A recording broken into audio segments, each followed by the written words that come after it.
Hello, Hey! everyone. Good morning, good afternoon, good evening if you're watching this behind and not live with us. Welcome to another episode of The Hiring Lens. I'm delighted to be back in the room with my two good friends, Tom and Jeremy. And this week I'm really excited for what we're going to discuss and who we've got joining us. So thanks for watching live. Again, thanks for watching it back if you're not live. As always, please feel free to comment in the chat any questions that you have throughout the show, be it live or even when you're watching back. Please do put a comment in the question box on wherever, and we'll bring it up and we'll interact with you. So thanks for joining. Can't wait to kick it off. How are you two? Oh, amazing, mate. Absolutely amazing. I'm so glad to be back. I've got to be honest. I didn't get the memo though. I didn't get the memo. I on the blue shirt, I know. Yeah, like I could have like ironed a shirt, and now look at me. I look like a schlub, so I apologize. You look perfect as always, Jeremy. I wanted to be comfortable. It's cold here in Florida. It's I'll tell you, it's 56 degrees right now, so really cold for us. Well, that's Fahrenheit. So for us, we don't know what you're talking about. I rarely wear a shirt, so for me to put a shirt on actually is pretty special. So we obviously must have a special guest. So it's a busy January. It's the turn of the year. We have a show today where we're talking about typically the world of recruitment, what we're seeing, the plans and the scope for 2023, and I guess what we're hearing. So as always, the three of us will have a lot to share. We always do. But I'm delighted that we have a special guest joining us today, James Osborne, who we'll bring onto the show in a second and let him introduce himself. But let's kick it off just to let everyone know who we are. Jeremy's going to say something to me. I was, but I'll do it after the intro. Yeah, because I just thought of something. Well, I thought of something when you were talking, and I think you'll like what I'm about to say. So, but I'll let Thomas take it over. Well, Aidan, do you want to introduce yourself first? Cool. Yeah, absolutely. So my name's Aidan Murray. I'm the Managing Director of Ayla Recruitment. We are a UK-based specialist finance and accountancy recruiter covering the whole of the home counties and London, recruiting for anything part qualified to senior qualified recruitment. So that is us. Awesome. Hello, the guys. My name's Tom Finn. I'm the Managing Director of Edwards & Finn. We're a specialist revenue management and wider commercial recruitment firm focused on the hospitality, travel and tourism markets. You can find me on LinkedIn, but you can also find me you can find us on Instagram at Edwards & Finn. And then you can also find us on our YouTube channel, ENF TV. Just type in Edwards & Finn into YouTube and you'll find us. We've got just over 100 episodes on there now. So yeah, go check that out if you're in the hospitality industry and in that commercial world. Thanks, guys. Hey, it's Jeremy Nichols. You can find me on YouTube as Jeremy Nichols. My channel doesn't really have a fun, cool name. It's just my name. Look it up, you'll see me. And I don't have a hat and a hoodie on. I do look, dapper. So that's that. And then you can find me on LinkedIn. Same thing, Jeremy Nichols with Gecko Hospitality. I do headhunting in hospitality, strictly in the state of Florida. Although Gecko does handle the entire North America, but I handle the state of Florida for hotels, resorts, restaurants, anything in hospitality. If you are watching live, as always, we will be checking the comment section. So if you want to tell us where you're watching from, please put that in the comment section. We'll pull you up on the screen. If you have any questions, I'll do the same thing. If you have any questions for James, our guest, when he's speaking, just throw them in the comment section and we will make sure that he answers your questions. But before I go back to Aidan, I wanted to say, because you're talking about 2023 and the recession, and it's funny, we had a whole show earlier in 22 kind of making fun of the recession, everybody doom and gloom. If you look at remember that one, we're like this, and we're all like, oh my God, it's so scary, we're making fun of everybody. And then what did we say? We said, like, don't worry about it. Like, I was bullish and said, I'm not even worried about it because I think everybody's trying to hype it up. I literally watched the podcast because we all said it. And look where we're at. We're still hearing, oh, it might be a soft landing, and everybody's backtracking, like anyway, it's just funny. It's ironic that we're having this conversation a year from now. It's like almost like they want one or something. I don't know. Anyway, that's my piece. Yeah, I know what you mean. That is a good one, actually. I might watch that back.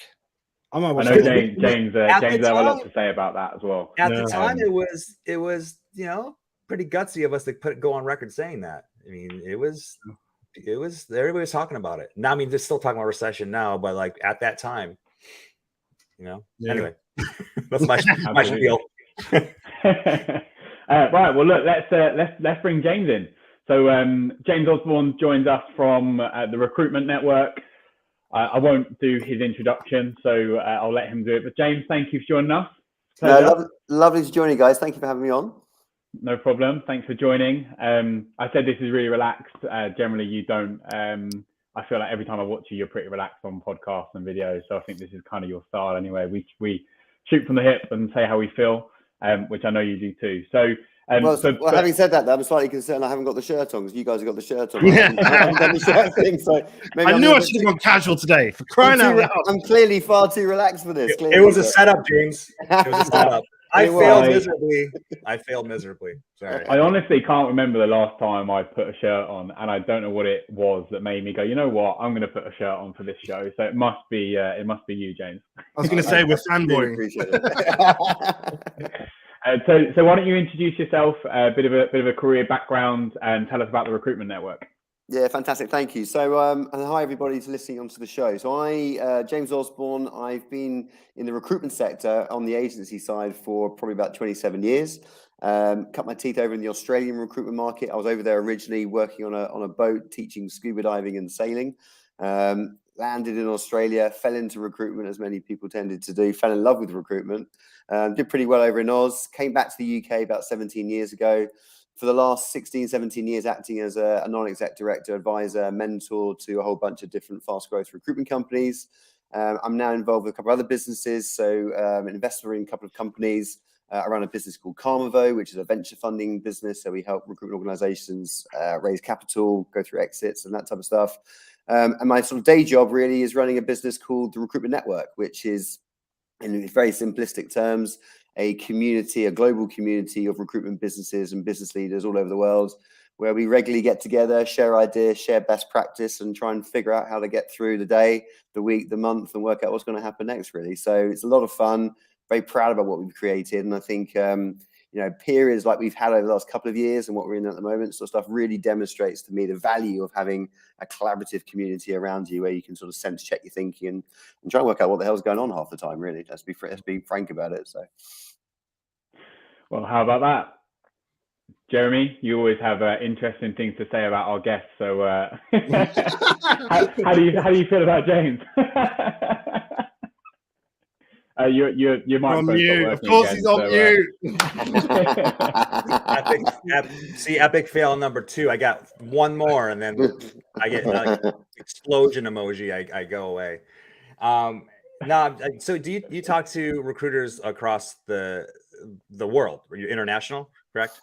Yeah, absolutely. I mean, obviously, we're based in the UK, so the majority of our members are UK based, but we've got members in the US, Australia, all over Europe, etc. So it's quite a nice eclectic mix. It's quite funny though when we have some of our get-togethers. It's that classic.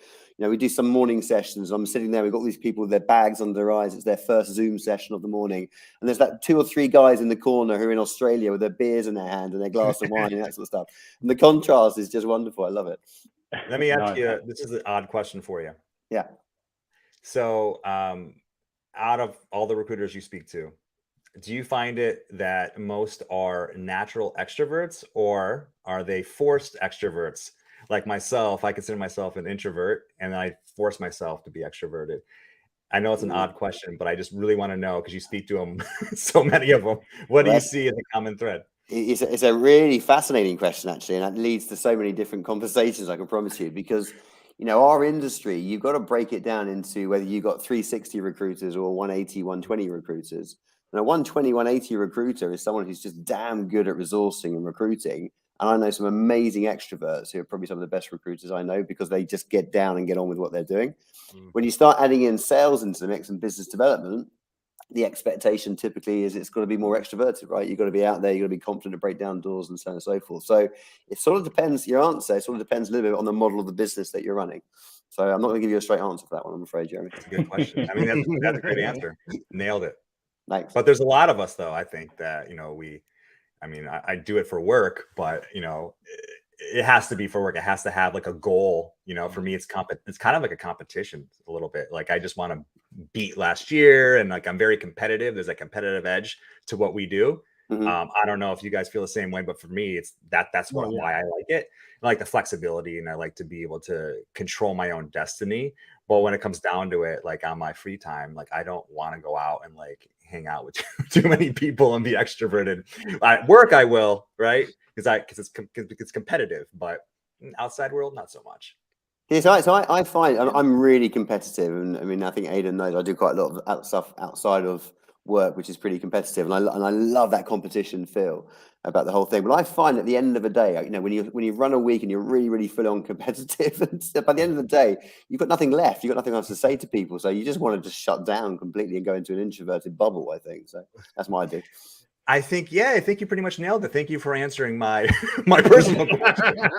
Yeah, you put it in a nutshell. Thanks. Well, that's enough from Jeremy. That's it. I don't think I could get away with saying live on recording that I'm not an extrovert. I think if I was to say I was an introvert, I'd have my family and friends around me messaging me immediately, be like, "Shut up." So I certainly am an extrovert, but I fully agree with James. Like I get to the end of the day and like I've used all my energy and I'm exhausted and I just need to shut down. But go on because you said something about the energy. Like there's this assessment that I took like a couple of years ago. And, personality assessments, take them or love them or hate them, whatever. But I did one and something came out in it. And I had a person talk to me about my assessment and it was hilarious. So she's reading it. She's like, oh, go look in your profile. You're an A-type personality. You're spot on, perfect to be a headhunter. I mean, you are exactly what the firms want. Ray. But she's like, I do see there's this piece here called the energy reserve, right? And she's like, so let me ask you a question, Jeremy. When you're like at a party or out and when you're done, are you done? I'm like, yeah. She's like, I mean, like you're done, right? Can you like push yourself to like do any more? I'm like, no. And in fact, my wife gets angry at me because I have no poker face. I'm like a straight telegraph. I just shoot them off, right? She's like, you don't really have an energy reserve. You have, when your energy's there, it's great. And then when it's done, it's off. So it kind of goes to what you were saying about energy, right? Like that energy reserve. So I always am curious when I look at assessments, like what people have. Yeah. You obviously use it all up in our show, I think. Then once it's done, it's like, I'm good. I'm good until about 6 o'clock. All right. Nice. But nice. Aidan, you want me to tee up your question? Not just yet. Yes, we're going to get into it. I just wanted to say hello. We've got Eric, Marcella, and Marcia that are joining us. So we've got Eric in Ghana. We've got Marcella from Miami and Marcia, who thank you for joining us again. I know you're a regular, and thank you for commenting all the way from Washington, D.C. So any questions you have for us, considering, including actually Marcella's one, which maybe we'll bring up and come on to at the end. Please put them in the comments again. We'll bring them up and we'll give you our thoughts. So yeah, Jeremy, look, please bring up the first question we have for James, and we'll get straight into it. So James, unique position as a head of a member network, and as you just said, non-executive director and investor for several agencies in a variety of different industries all over the world. I guess straightforward question, not a straightforward answer. What are you seeing? Wow, that's a massive question. I'm seeing a hell of a lot at the moment. I can promise you that. And I think you could break it down into so many, I suppose, different things. So you can break it down into what are we seeing from an economical point of view and how the recruitment world is being impacted by that. You can say it from how recruitment companies have changed over the last couple of years in particular, and how recruitment has evolved and changed in the last couple of years, expedited by the COVID period and the post-COVID period and etc. There's so much to talk about. If you don't mind, I'll start with the economy side of things, because I'm really quite passionate about this, because it has such an influence on how things sort of pan out, how this whole sort of TV program we're living in basically sort of finishes, I suppose, or evolves. But the reality is the last 6 months, 12 months in particular, we've seen, well, the last couple of years, the recruitment industry from the agency side has been going through an absolute boom. So we've all been flat out busy, incredibly busy times. I've never known it like this in an industry before. So it's been very exciting, and everyone's been running around frantically filling their boots and getting jobs filled and that type of stuff, which has been great. We've obviously gone into this next stage of the journey now towards the back end of last year, going into this year. What's happened typically, and this is very typical, is the newspapers and the press and everyone else have jumped on the bandwagon of the doom and gloom. So all we're reading about and talking about is doom and negativity and problems with the economy and recessions and any other thing you can find that's pretty much negative. And don't get me wrong, there's some weird stuff going on in the world right now, and you can look in Ukraine for that, and you can look just about anywhere, in all sorts of walks of life. The reality is, though, there's two sides to the story. The first side of the story is the economy is nowhere near as bad as people make out, and what you read in the newspapers. And we keep sharing. Every time I read the newspaper, you read a headline, you read what's going on in the news. And right at the bottom, if you look really carefully, you'll see another little bit of news which completely counteracts or contradicts what you've just read. And it just shows actually the economy is sort of fine. So, a classic example, we were talking about this the other day about consumer spending. You can read everywhere at the moment about how bad consumer spending is and how it's gone down, etc. And yet, bizarrely enough, in a world where we've all got a cost of living crisis and we're all paranoid about energy prices and everything else, Black Friday in the US was the biggest Black Friday in history for you guys over in the US. There was a thing in the paper yesterday about EasyJet, one of the airplane companies over here in the UK, that just reported record sales currently. So in a world where we're all panicking supposedly about the cost of living crisis and everything else, we're still buying new TV sets and going on holiday. I don't quite understand where the mix match is. And that to me is really fascinating, because I get data, I get economics, and I get an economist will sit there and go A plus B equals C, therefore. What they seem to forget about is when someone like us, a human being, a normal human, general public, will look at that data and go, actually, do you know what? I'm going to do something differently because of that. I'm going to do what I want to do. So the socio-economic side of life, I think, is truly fascinating at the moment. So we're seeing lots of this everywhere. We're seeing it with people's predictions about the downturn, the recession, and so on and so forth. The stock market, record boom, boom 20, it starts in 2023. And so it goes on. Inflation, we know, is peaking. Energy prices are probably peaking now as well and starting to come down. So we are very optimistic, and I suppose more importantly, very opportunistic about what's going on in the economy. I don't wake up in the morning and decide to be a pessimist. I wake up in the morning and go, where are the opportunities? Let's go and find them, because there are always opportunities. And I think the more we do that, the more we can all talk ourselves out of this stupid downturn that we're sort of going through and focus on the good stuff. If you then reflect that into the recruitment sector, and sorry for harping on, but if you then reflect that into the recruitment sector, the reality is, almost irrespective of what's going on in the economy, the recruitment sector is in a bit of an immunity bubble. Because people are still shifting jobs, people are still moving, companies are still hiring aggressively in many, many places, even though we only read about redundancies. There's lots of hiring still going on. There's talent shortages at just about everywhere right now. We've got in the UK certainly a sort of a shrinking working population, because the elder population have left early, the younger population haven't come back from education, so there's a gap there. That's not getting fixed anytime soon. We've got pay pressures, all this stuff that's going on, which just means people are moving jobs. So whatever goes on in the economy, people are still shifting and moving jobs, which is why the agency world is seriously, seriously busy still, and will continue to be so. So I think it's a fascinating time.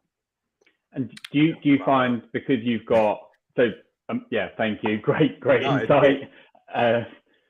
Not just to hear what he said about people spending and buying things. I mean, I don't know. Sometimes I feel like I don't really get a gist of like reality, because I do live in Florida, and it obviously is the tourist capital of the world. So I see people spending money like it blows my mind. Like I'll spare you all the details, but when we go out, period, I just see people like just dropping money on the most asinine prices. And I'm like, where's the recession? But again, I'm in Florida, so like I'm not I'm in a tourist destination. So yeah, and by no means I'm not patronizing people who are suffering right now. Please don't think I am at all. I'm Right. just talking about the general economy and the robustness of the Absolutely. economy sort of stuff, you know. But there's but always what, exceptions. There's always exceptions. of course You know there what I is, mean? yeah. Broad stroke, right? Yeah, and we're seeing a divide happening in the UK, a greater divide happening between, you know, north and south, rich and poor type divide sort of happening, and that's going to stretch even more. You know, but then interesting, we've got strikes going on in the UK at the moment, so that's having a big impact on that pay gap between public sector and private sector, and that's going to start shrinking a little bit more because the strikes inevitably will have some impact on that, and so on and so forth. But the thing I find really fascinating about the human nature, and COVID did this, so we went through the most extraordinary times during COVID, and we demonstrated our resilience as people, and we punched through one of the most incredible times in our history. What we've now got is this situation. I talk about it a lot, called VUCA, like volatility, uncertainty, complexity, and ambiguity. So it's this sort of classic expression that sort of summarizes the weirdness of the world right now. Typically, go back 5-10 years ago, you go through a situation of VUCA, everyone's like, oh no, heads in the sand, hope it just goes away. Now we're just going, oh, here we go again, might as well just crack on anyway. So we now just crack on irrespective of what's going on around us. And that demonstrates the resilience of us, the economy, the social economy that we're in. That is the new normal. I right? do think that we are becoming more and more resilient. When we were in the recession, right? Not recession, sorry, the pandemic, everybody was, oh, I want to go back to normal. I want to go back to normal. And like talking about the new normal, right? And I feel like what you said, James, this is the new normal. People, they're just kind of rolling with the punches and adapting and being and just kind of accepting that it's not really ever going to be normal or predictable. So, what are you going to do? Yeah, absolutely. I think that's just... There is a sense of resilience. I think during COVID, you know, everybody had to do whatever it is that they could, especially, I mean, just coming from my industry, hospitality, we were decimated. And anybody that was recruiting in that market just had to rethink, you know, diversify what their revenue streams were and try and figure out what the hell to do. And I think the general public had to do the same thing. And now we're more resilient. We're approaching this with a lot more of a, I would say, open mind, although it's distressing to see, and I wanted to get your thoughts on this, James, is I know that the bad news sells, but why is it that not enough people are talking about, you know, the good stuff or balancing those sort of markers out? I know you have, and I know obviously we do on here, we try and push that message, but why do you think not enough people are at the moment? Is there a resistance to that information getting out there? No, I think people are afraid. I think people, you know, the way we're vocal in this world that we live in now is that basically you put your commentary out on social media of some description, and you make a statement. So you put, you know, you plant a flag in the sand, and a lot of people are afraid to do that because the backlash that you get. You know, we've fervently been, the last few years, we've been saying different statements, basically saying this is what we think is going to happen. We stick to it, and we're going to put it in print and listen to it. You know, I think you guys have mentioned this before. So, you know, same sort of thing. So a lot of people are scared to do that because you know what it's like. You know, you put something down in print. I think we're going through a recession. I don't think we're going through a recession. Someone's going to go, what do you know? You're talking about a load of rubbish. And then people just don't need that in their lives right now. We don't need to be beaten up on social media. I come from a school of thought. I honestly don't give a damn because I'm not saying, you know, I'm not saying I'm an expert. I'm not saying I'm an economist, that type of stuff. But I do get a sense of what's going on around me. And right now around me, you know, we're doing some stats the other day. I was writing this down actually. The current job flow in the recruitment in the sector, about 25% has seen the softening. So the last couple of months, there's definitely been a softening in some areas. About 25% of if you look at the recruitment sector, probably about 40% are exactly where they were at the end of last year, which was pretty damn busy. 35% are even busier than they were at the end of last year. So that's what I'm seeing. So I don't need to be an economist to know that basically that pretty much means there's something good stuff going on right now. All I'm just saying to people is if you're in a mindset or you're in a market or in a process which is very negative and very slow and not really looking like it's going to go anywhere, shift, move, go and find the opportunity because there are always opportunities to go after. Yeah, that's why I wanted to get you on the show for one obviously a lot of reasons, James, but also knowing that you deal with so many different sectors and industries that you're clearly seeing things that, you know, your information is going to help job seekers and those that are passive or active in the job market, right? Because where there are redundancies being made in tech because there was a huge boom of recruitment the last 2 years, actually other industries are doing really well. Finance, we're doing our best ever. January's been an amazing month for us. The pipeline's really good, and I'm really optimistic about this year, regardless of the fact that it seems all doom and gloom in the papers and the economy and the recession talk. And actually, I think it's really interesting to see and to hear that there are lots of good things that we should be talking about, and a lot of opportunity for candidates that are in the job market, again, whether it be passive or active. Massively. And even the tech stuff. Okay, so we could talk about the tech. The tech went through a huge, crazy, ballistic hiring spree for about 18 months or so. All that is happening right now, it's just a couple of things are going on. And number one, it's stabilizing itself. That's it. So it's going from crazy to a little bit more normality. That's not a bad thing necessarily. The second thing is a lot of these tech firms, I honestly think what they're sort of doing a little bit at the moment is basically they've hired aggressively. They're now using this as a really good opportunity just to hire and fire a little bit to make sure they've got the right workforce they need for the next stage of growth that they're going to do. So I think this sort of, we're reading about it all the time, Microsoft and whoever it is, and getting rid of these redundancies. Guaranteed, this is a short little period, a couple of months, and we'll start seeing it bouncing back pretty damn quick again. But it'll be a little bit more measured, a little bit more less frantic, a little bit more organized and structured, which I think for a job seeker is actually a really bloody good thing, because I think there's a lot of people who jumped into a job last year with their eyes wide closed, basically thinking this is going to be crazy, there's all this sort of stuff, and it wasn't quite right for them. So this is all about just sorting the system back out again after a crazy period. So all of a sudden you go into a job, you start a new role knowing that there's been a measured approach, and the hiring manager has had to be a little bit more process driven, or think about the role more than what they did last year, where they went, yes, hire. Now it's, let's take our time, find the right people. So you go into a job now, it's not going to be a case of, oh, I'm worried because I'm the last in, I'm the first out. Hopefully there's a bit more control there. Well, there is, but also you've still got firms figuring out and businesses figuring out whether they're going to have a work from anywhere, work from home, work in the office policy. I mean, how long have we been doing this for now? Go back 6 months ago. I remember having a conversation with a recruitment business leader who had just come off a call with the client and the client tech firm, and they said, I don't care where you find these people or where they live, just find them for me because I need them. So it's almost a case of, I don't really care who you're finding before. I don't care where in the world and the planet they are, just find them. And then 6 months later, they're going, well, actually, hang on a second. I need you all back in the office. So those 30 people we just found in Dublin and those 25 in the Philippines, that's not going to work for us anymore, I'm afraid. It's just like, you can't run a business like that. And you certainly can't attract and engage employees properly like that, which I think is unfair on the employee workforce. So at least now we're getting a little bit more sense coming back into the market, which has to be a good thing. Yeah. Nice. Perfect. I agree. Cool. Right. I think we should move on to the next question, because we could go on forever about I was just going to say, though, move on, right? Marcus brought up a good question. I'll bring it up. Yeah. So do you want we get through the questions and then bring the questions up at the end, or should we do it now? Oh, do it now. It's up. I just brought them up. You want to kick it off, Thomas? All right. So greens from recruiters in various markets. Okay. All right. So process-based channel talent.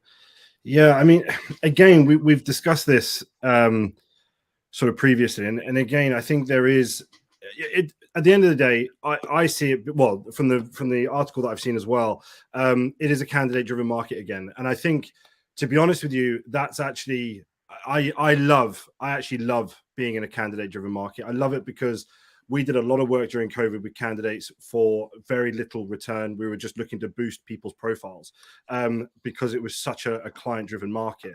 Now, the candidate-driven market coming back, it's going to create activity where candidates are going to feel empowered again. Then, like James actually said, they were taking jobs that maybe they weren't actually quite right for them, but they were taking it as a necessity. Whereas now we're back in a market where they're going to be able to bidding wars. I mean, I've got 4 jobs right now. If Jason's watching, one of my guys, he'll know this. We've got 4 jobs right now, and we've got basically bidding wars on all of them. And this is all because we've got some fantastic candidates, but there's not enough jobs out there. And the employers know that now. So they're basically saying, well, we need to move quicker than ever. We need to get more creative with our processes. Maybe where we had 4 interviews, now we have to go down to 3, if not 2. We're looking at different ways of doing either case studies or presentations. Can we shorten those down, or can we get something else in that process to make that easier? Do we combine 2 interviews together? There's so many different ways that employers are adapting things to make their process is better, and agencies need to do the exact same thing. If you can see a process is too long for the market, tell your client. You need to be that advisory element rather than just the consultant on the end of the phone. Yes, I can fill your job. You need to be that person that's going to say, you need to change up. You're not doing this right. You're not a yes man, or you're not a yes lady, or whatever.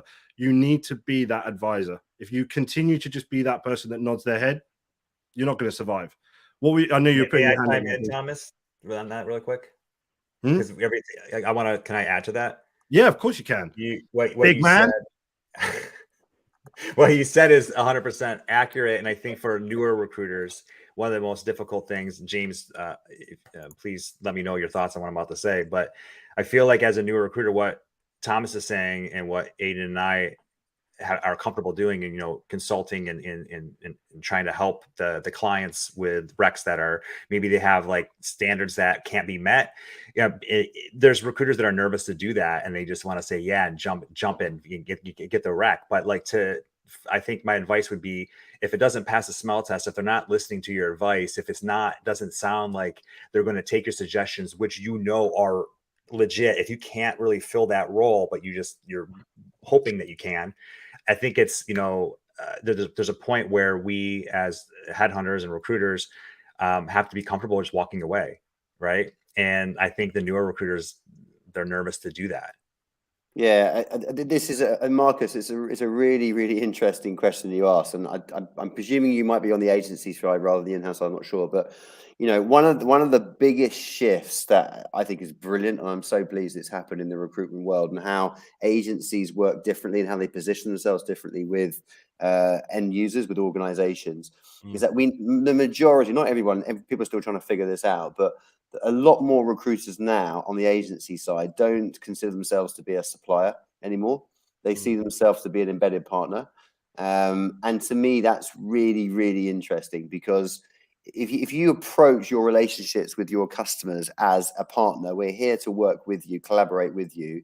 Therefore, I am going to challenge you about how you're doing things. We are going to measure this relationship on different KPIs and performance metrics. So don't just keep measuring me about how quickly I can get my CVs through to you. I'm going to measure you about how quickly you come back to me on those CVs, etc.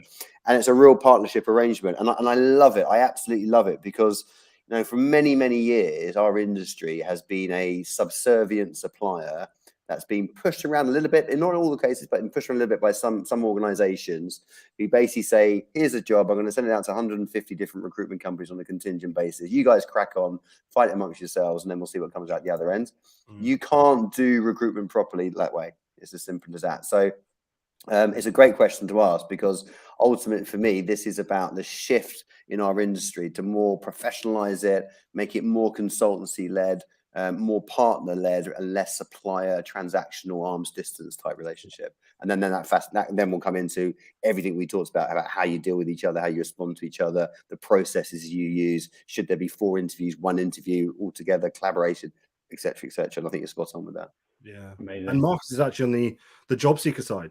So that was actually a really interesting question, from that job seeker side of things, because I can imagine that on that job seeker side, and I know this from experience, that frustrations will be there with processes that are taking too long, or they're not hearing back. That's one of the worst ones, not hearing back from people, whether that be the employer or the agency and so on. I think, again, really great question, Marcus. And again, Marcia, also getting involved. Why not have applications meet with everyone at the same time equals 1 interview? I think I don't know what you guys think, but from my perspective, that would work with certain jobs, but not others. So I think that's relative to the opportunity rather than the process itself. I don't know what you guys think. Yeah, I think probably the frustration from Marcia's side is not necessarily only having 1 interview. It's more just processes need to be sped up, right? Yeah. So sometimes you need 2 interviews. You might need to give a bit of time for other people to think, and for the candidate to think about actually whether they're interested, and go home and collect their thoughts, rather than have everyone in 1 interview, all 4 people, and then they offer you on the spot, and it's all a little bit overwhelming. So yeah. I think, yeah, look, maybe not 1 interview, and we can keep it to 2 or however many you need within reason, but it's all about speeding up the process and automating things, and just doing things in a better way. So So everything we're talking about is about, there's clearly still a market. We're still hiring. There are lots of jobs in the UK and the US, and there's still a talent shortage. So let's bring up our second question, which we'll jump into, which hopefully then gives some employers something to think about. So again, as our guest, I'm going to go straight to you, James. What advice would you give to employers based on your knowledge and thoughts about recruitment and retention in 2023 that may surprise them, that maybe they haven't thought about? Yeah, I mean, I don't think there's going to be many surprises here, to be honest with you, because I think this has been top of people's agendas for a hell of a long time now, especially over the last 6 months. But, I think I'll pick on the retention piece, actually, as a sort of main point to go after, because the reality is levels of engagement have significantly decreased recently. So the workforce engagement has gone down. So we've got less engaged workers, reality, less engaged people in our workforces. And that's driven by a whole bunch of different factors and different reasons that sort of sit behind that. You've got a situation at the moment, I find it just fascinating. And again, there's a classic case of this in the papers yesterday in the UK, where you've got, work from home, work from anywhere. There's a big article talking about UK bosses secretly want every one of their workers back in the office full time. And then there's another report 3 pages later, which is by job seekers or employees will quit their job if they're forced to go back in the office full time. It's like, okay, so employers want this, and the employees say they want this. So someone's got to make a decision at some point on who's going to get it right and who's going to sort of get it wrong. But ultimately now we're in a world now, and especially with the majority of our workforce, some millennials, and et cetera, where they want a voice, they want more choice, etc. That's just the reality of it. And we could always argue, well, maybe we're giving too much away back to the employees, the power is going back to the employees or whatever. But the reality is ultimately they don't really seem to care anymore. They will decide what they want. And then decide what they're going to do. And in a fairly candidate-driven marketplace, we've got to sort of listen to them a little bit. So for me, the smart employers aren't ignoring the fact that there's disengagement across our workforces, and they're thinking cleverly about how they can embrace the reality of what workers are looking for today without bastardizing what they do and how they work and devaluing their processes and their profitability for that matter, and finding a middle ground for the two. And I think when employers get that piece right, it really, really works incredibly well. And you create these cultures which is just so sticky and so engaging that it's like you become a talent magnet. Then ultimately, and I hate to say this on this particular session, but you won't need recruiters because people are just knocking on your door every day, basically saying, you're the business I want to work for, because you get it, you understand us, and you're willing to make some moves around that sort of stuff. I'm quite fearful for some organizations who have been really brutal in their approach to job seeker management over the course of the last 3-6 months. Yeah, I'll give you a quick example on that, James. Yesterday, I was out, day full of meetings with Alex, a new consultant that's joined us 2 weeks ago. She's doing great. And it was her first day out seeing clients, meeting them for the first time. My first meeting, I spent majority of the meeting feeling like I had to justify the reason why people wanted to work from home. And we had a client that gave hybrid working, but didn't really want to. So there was this kind of mismatch between you giving it because it's the right thing and they're empowering people and they know that they have a good work-life balance and they get their head down and they are engaged at home. And actually thinking that they're not doing any work. And I found myself actually trying to justify for candidates that this is something that we now just need to embrace and it's to be expected and people get on. And I don't mind them hearing this because obviously it was just a genuine discussion that we had.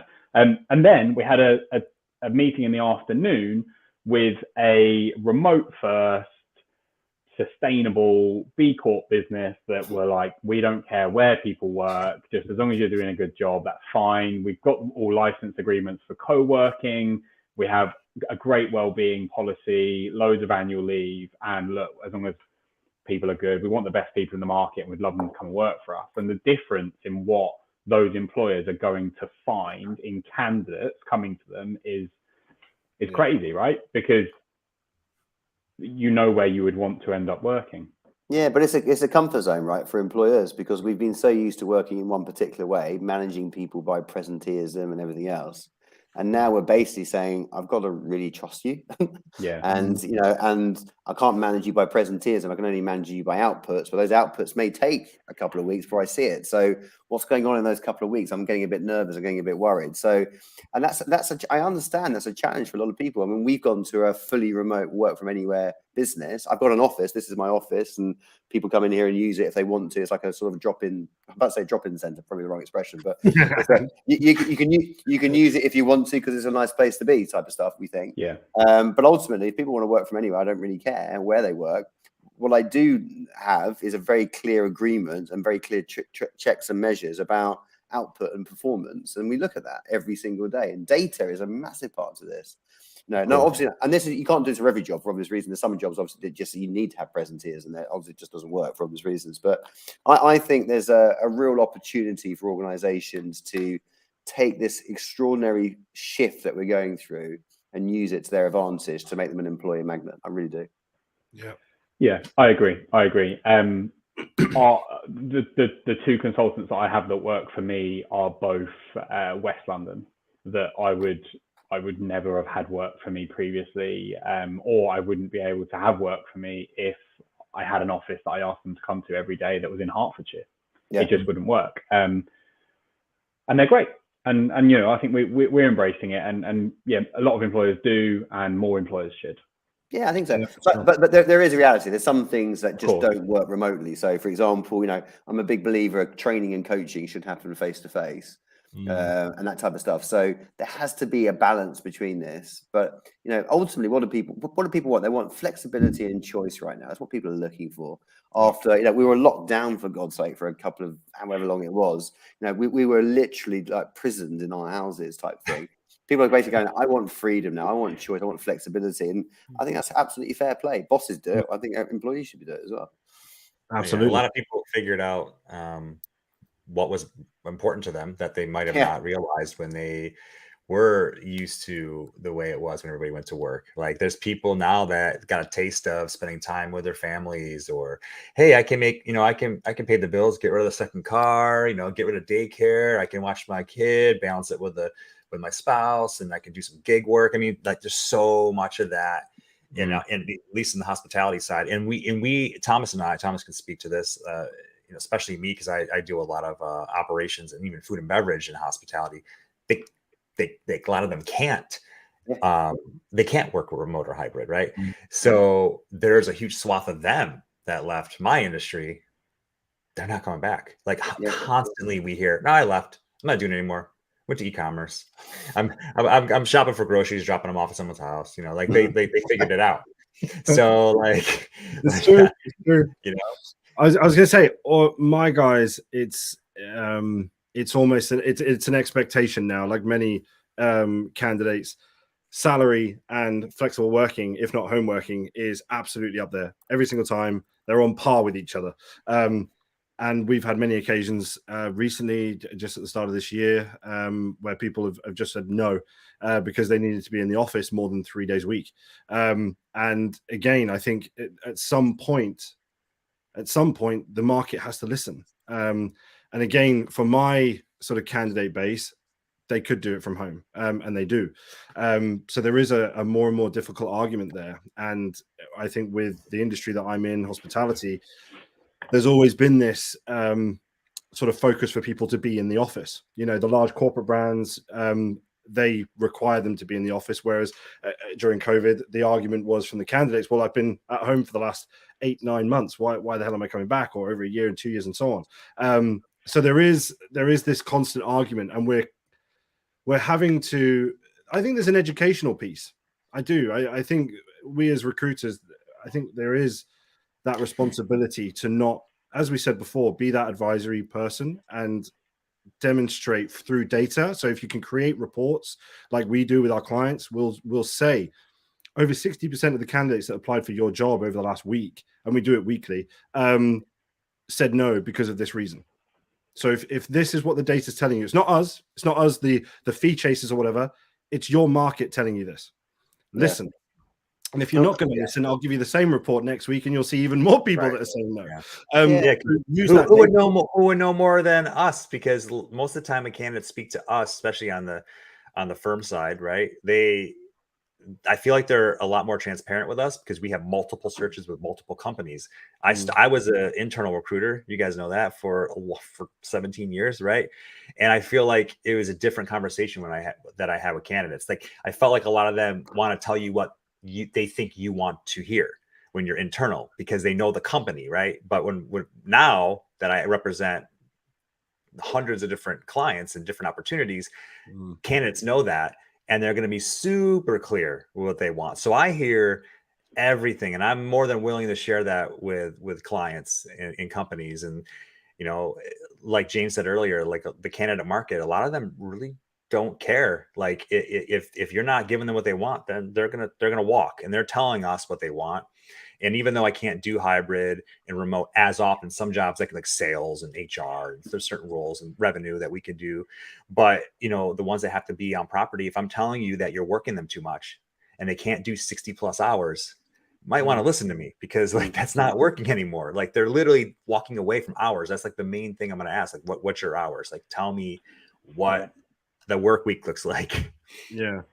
No, I do think most companies have like they've got a policy. They know what they're doing. Majority of the clients that I work with, they have set agreements, principles on hybrid working, remote working, how it works, and it's fantastic. I think it's actually probably certainly what I see. It's the few that maybe haven't.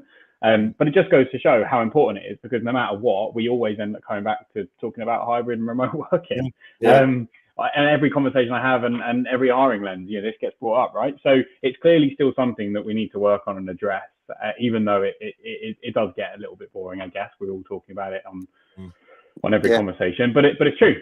It's what people want. Well, it is, you know, and again, when we're talking lots about rewarding people's salaries, benefits, and that type of stuff, you know, work-life balance is now deemed to be a very important remuneration benefit. Yeah, absolutely.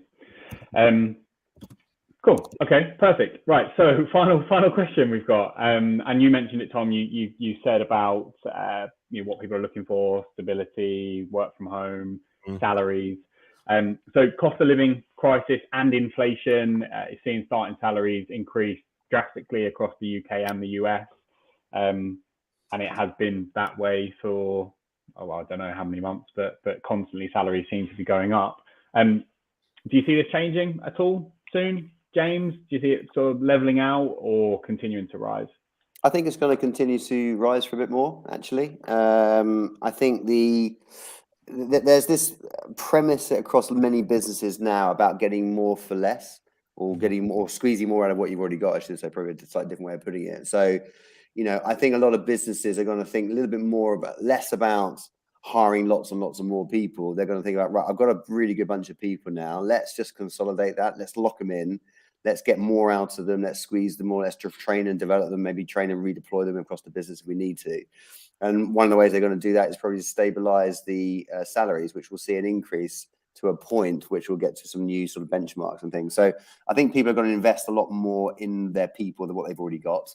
As a sort of a starting point, which part of that will be salary. So I think we've got a little bit more of this to come, and I still think there's a little bit more of I don't want to use the word revolution, but there's definitely a lot more demands and vocal demand coming from job seekers and employees, basically saying, "Well, I know you need me, and therefore I'm going to be a little bit more demanding about what I can and can't take and that type of stuff." Now, I was doing a session with one of the members of TRN this week. They were talking to it was really interesting, actually. This probably links all three questions that we've had today, actually. They were talking to a particular customer who was looking to recruit about 30 roles for a particular campaign, a particular project. So we're helping them put a proposal together. And one of the things in the proposal, we went straight back to the customer and said, look, you're not going to find these candidates on these salaries. You're going to have to pay more. It's as simple as that. As Tom said, there's the data. It just tells us this, which is that. And we said to them, and just before you put the caveat in, we're going to charge you. Our fee will be based on the original percentage, the original salary, not the uplifted salary. So we're not trying to do this to make an extra fee or an extra buck out of you.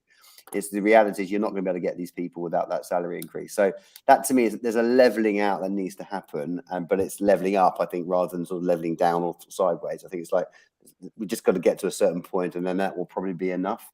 At the same time, the cost of living crisis will probably start to change, and it will hit a peak and come back down again a little bit. Hopefully, depending on what happens in Ukraine and everything, we'll start to see energy prices get a little bit more sensible. All of that was just start bringing a bit of normality back. I mean, it sounds ridiculous, even little things like here in the UK, just the fact when we move out of winter into spring and into the summer, people are starting a little bit more money in their back pockets again because we're turning off the central heating and all that sort of stuff. You're probably not used to this, Jeremy, in Florida. But yeah, no, it's opposite. We have AC. We have to pay I was going to say AC.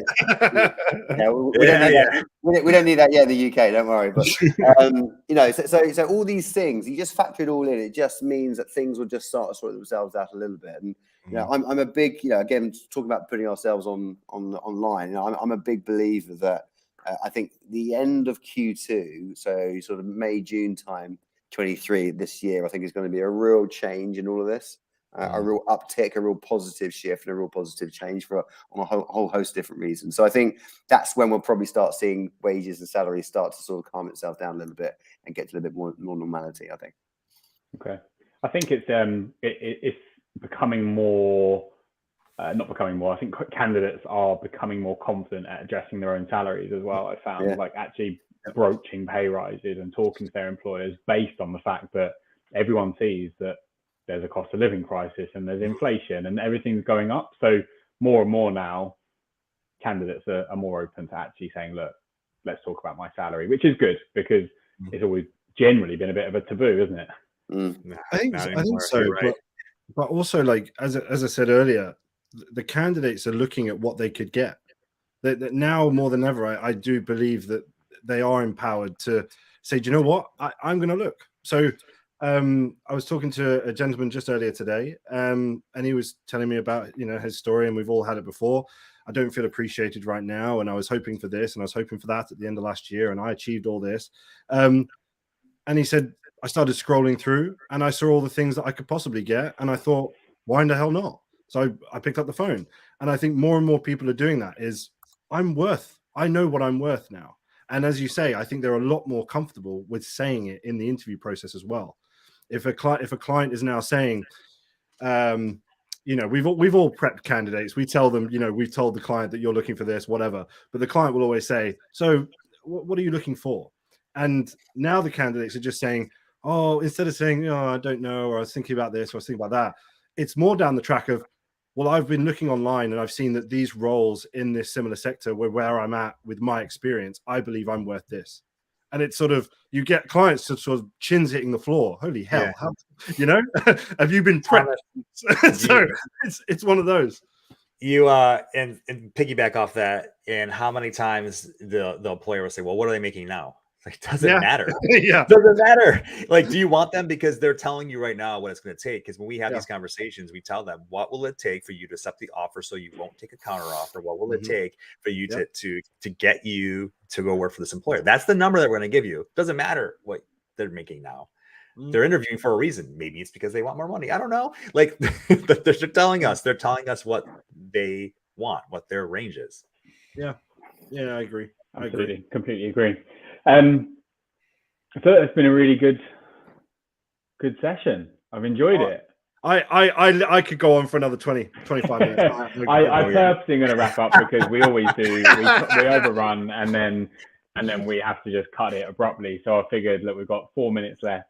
I'm gonna finish and wrap up by saying, James, thank you so much for joining us. I know you've had a hectic week, a day of huddles. I don't know where they were, but they looked really busy, and you looked like, it looked online like it was a really good and interesting day. So I appreciate you've had a busy week, and to be here at the end of the week with us, genuinely really appreciate it. So thank you. How do people find you? Again, just to wrap up, how would you like to kind of close off yourself? Yeah, well, very simply, if people, part of what we do, we're a purpose-driven business. So part of what we do is try and help anybody and everybody in the industry, whatever that is. We've got a platform called TRN World, so trnworld.com. It's free to join, free to access. There's content on there for job seekers and recruiters and just about everybody else. And help yourself, and we're here to help the industry grow and help the industry get better at what it's doing and bridge that gap, I think, between agency and organization and job seeker, and bring the three together a little bit closer. So reach out, go have a look at TRN World, or find me on LinkedIn. I'm the guy generally renowned as the guy with the slightly bigger hair. I was going to compliment your hair because we do have an ongoing joke who has the best hair on the show. Usually it's Aidan. Mine's covered today, but you have fantastic hair at the stage. I don't know about that. I just got big hair. That was fantastic. It's just big, but I'm going to hold on Kind to of it. jealous, you know. The older I get, the longer I'm going to try and keep it for, I think. So I do have a nice coif. Right, who wants to sign off? Yeah, I will. I'll go next. Hey, cool. Yeah, look, I've already rambling. I'll just say, you know, I said in the intro, you can find me on LinkedIn, YouTube, all the other platforms too. Jeremy Nichols, nothing crazy, nothing not nutty. And of course, super thankful for you to come on the show and join us today, James. So thank you for spending some time with us. Appreciate it. Thank you. Tom. I guess I'll go next. So guys, as I said at the start, you can find me on LinkedIn, Thomas Finn, Edwards and Finn. You can also find me find us on Instagram, where we update everything that we're doing in terms of either our podcast or what we've got going on that week. And then finally, you can also find me on YouTube, where you can find us on ENF TV. And actually, one of my guys has just started his channel, which is Bridging the Gap, which is all about bridging the world of academia, so students and graduates into the professional world. So yeah, check us out on YouTube as well. We're updating every week. Thanks very much, guys, from me. Perfect. All right. Aidan Murray, Ayla Recruitment. Don't need to say where you'll find me. Just look me up on LinkedIn. I don't have any YouTube channel to push or promote. I just wanted to say we've had a lot of people jump into the comment section. We had a lot of people watching live. I know we always get 3-4 times the amount watch it back. So thank you, James, for joining us. There's a reason why we've got a lot of comments in, and I would say it's a lot of it is linked to your insight and what you shared with us. So thanks again, guys. We'll see you at the end of next month. Christine will hopefully be back with us, and you're always more than welcome to join us whenever you want, James. And I'll catch up with you soon. Lovely. Thank you. Awesome. Have a good weekend, Warren. Thanks, guys.